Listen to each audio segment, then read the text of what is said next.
Hello, friends! I'm Jamie Swartz, a lifestyle medicine physician and registered yoga teacher. Today, we'll be talking about the physiology of multiple sclerosis and yoga's healing potential. Let's take a moment to imagine our body's communication network with nerves firing messages like lightning, suddenly disrupted by unseen barriers, leaving us fatigued, unsteady, or in pain. For those with multiple sclerosis, or MS, this isn't imagination. It can be a daily reality. Today, we'll explore the physiology of MS, what's happening scientifically in our body, and how yoga, grounded in evidence-based research, can help alleviate our symptoms. We'll weave in faith-centered encouragement, drawing on God's promises of strength and renewal.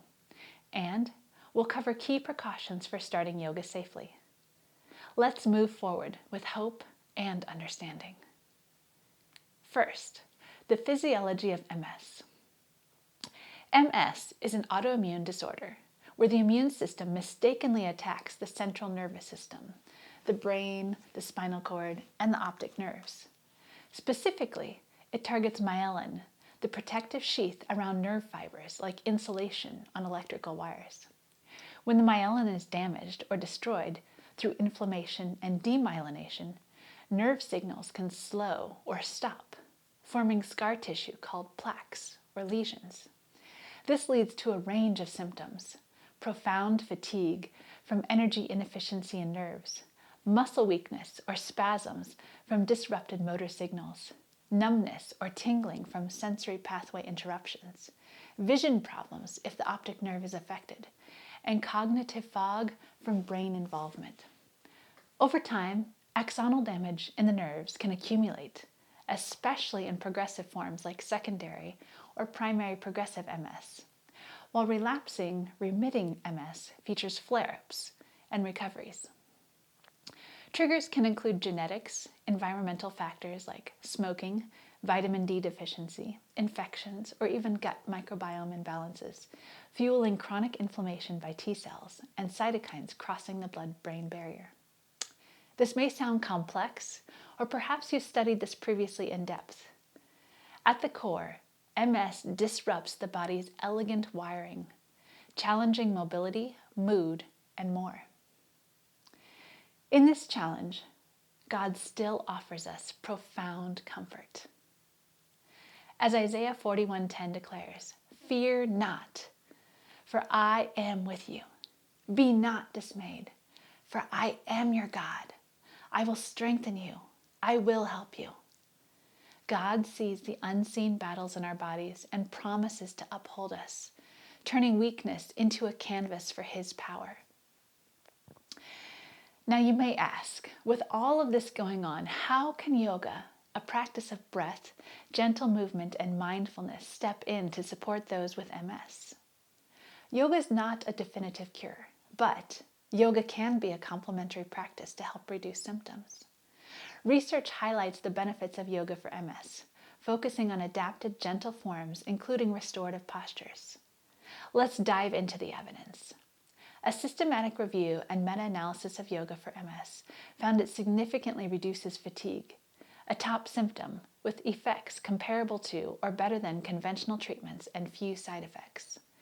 In one randomized controlled trial, a 6-month yoga program improved fatigue measures substantially compared to a waitlist group, boosting energy and quality of life.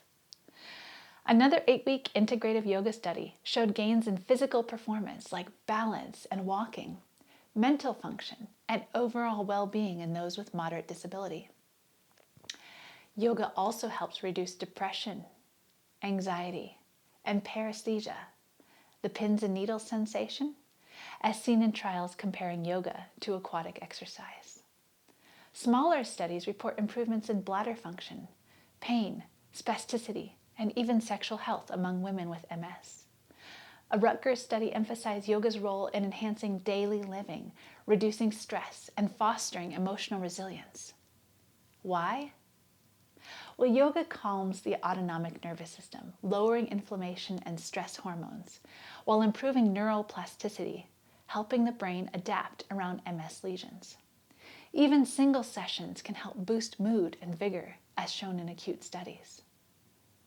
From a faith perspective, yoga can be a meditative act of surrender.